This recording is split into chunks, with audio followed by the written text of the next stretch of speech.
we're gonna take this off.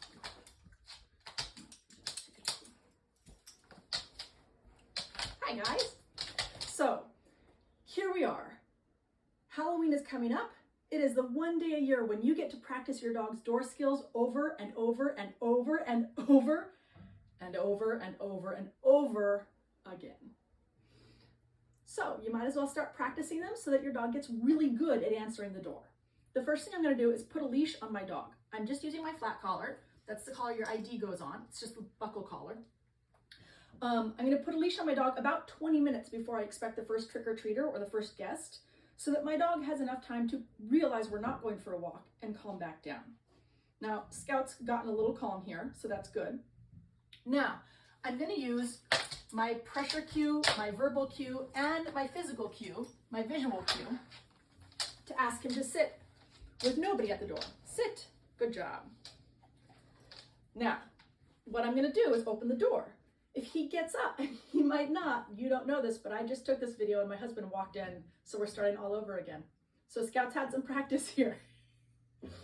But if he gets up when I go to open the door, what I'm going to do is lift and do my visual cue again. I'll show you.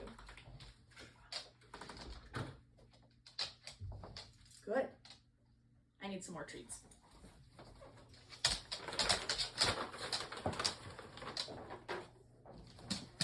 Now, if I go to open the door again and he gets up, I'm just going to lift and not do the visual cue. He's got this. He's been practicing, like I said. I would just lift and treat as soon as he sits back down. Then, when I open the door and he actually remains seated, then I can reward him. The reason I cut out first the verbal cue and then the visual cue is because a lot of dogs learn that if they stand back up, they get talked to again. They get attention again. They get engaged with again. And so they'll stand back up just to get that. So I take away even that little bit of a reward and I make it less and less and less rewarding each time until finally the only reward they really get is the treat when they remain seated. Okay? Now, after you've practiced with nobody at the door, you drop your leash, you let your dog drag it around again for a while. Then the first guest arrives. Somebody knocks at the door. Your dog goes ballistic. Bark, bark, bark, bark, bark, bark, bark, bark, bark. Ooh, I went too ballistic. You're going to calmly walk to the door. They have dragged their leash over here, so you're going to pick their leash up, pull them away. I know it's not always easy.